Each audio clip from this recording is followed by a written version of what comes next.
Hello viewers, welcome back to my channel.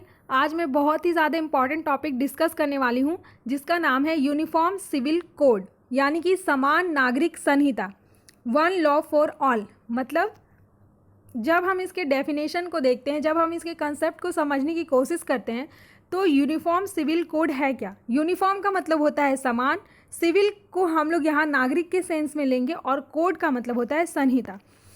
तो a uniform civil code is one that would provide for one law for the entire country applicable to all religious communities in their personal matters such as marriage, divorce, inheritance, adoption, etc.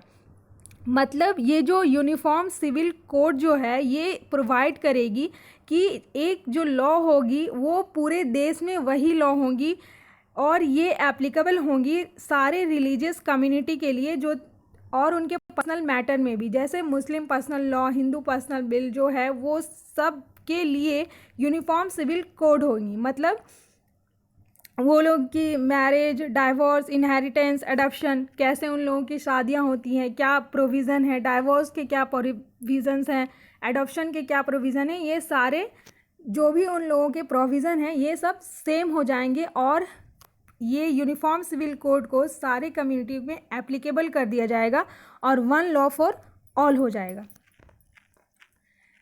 अब देखते हैं कि जब हम article 44 पढ़ते हैं constitution की, तो आर्टिकल 44 हमें क्या बताता है। जब यूनिफॉर्म सिविल कोड के कंसेप्ट को हम लोग समझते हैं तो ये मेंशन किया गया है कॉन्स्टिट्यूशन के पार्ट 4 में, जो कि आर्टिकल 44 में डिफाइन है। आर्टिकल 44 क्या कहता है, चलिए देखते हैं। The state shall endeavour to secure for the citizen a uniform civil code throughout the territory of India. मतलब आर्टिकल 44 ये कहता है कि राज्य के जो भारत जो है, राज्य भारत के पूरे क्षेत्र में नागरिकों के लिए एक समान नागरिक संहिता को सुरक्षित करने का प्रयास करेगा। मतलब कि यहाँ पे यूनिफॉर्म सिविल कोड के बारे में बात की गई है। जब हम लोग 1985 में शाहबानो की केस जो आई थी सुप्रीम कोर्ट में, तो शाहबानो के हस्बैंड ने जब उन्हें ट्रिपल तलाक के मामले में जब उन्हें तलाक दिया था, तब उन्होंने अपने मेंटेनेंस के लिए, एलमुनी के लिए उन्होंने सुप्रीम कोर्ट का दरवाज़ा खटखटाया था। तो सुप्रीम कोर्ट ने क्या किया था कि सुप्रीम कोर्ट ने शाहबानो बेगम के हक में ही फैसला दिया था और शाहबानो बेगम में सुनाए गए फैसले से ही यूनिफॉर्म सिविल कोड की मांग सामने आई थी। इसमें जो सुप्रीम कोर्ट जो है उन्होंने ये कहा था कि यहाँ पे वो सीआरपीसी की सेक्शन 125 के तहत क्या करेंगे कि जो शाहबानो बेगम है वो अपने पति से मेंटेनेंस की हकदार है और उसको बिना किसी सवाल उठाए ही उसके पति को उन्हें वो मेंटेनेंस देना चाहिए।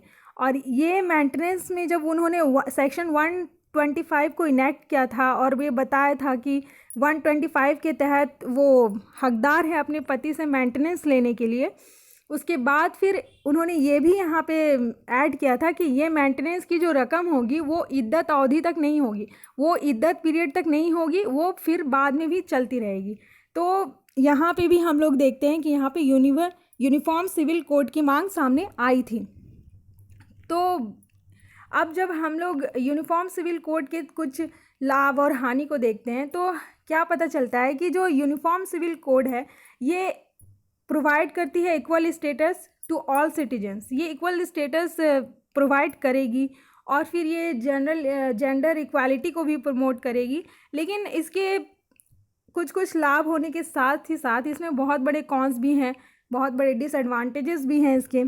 क्योंकि जब हमें आर्टिकल 25 के तहत जो फ्रीडम फॉर रिलीजन्स दिया गया है वो इसमें उसका उल्लंघन होगा, क्योंकि उसमें जो आर्टिकल 25 है उसमें ये दिया गया है कि सारे जो भारत के नागरिक हैं, क्योंकि इंडिया में डाइवर्सिटी है और सब के अपने अपने पर्सनल लॉ है, तो इस एक्ट के आ जाने से, इस कोड के लागू हो जाने से क्या होगा कि आर्टिकल 25 का विरोध होगा। और ये जो यूनिफॉर्म सिविल कोड है इसमें सबसे ज़्यादा झगड़ा फैमिली लॉ पर है। फैमिली लॉ को लेकर इसमें बहुत ही झगड़ा है और यही कारण है कि इसमें इसके इनैक्टमेंट में बहुत ही ज़्यादा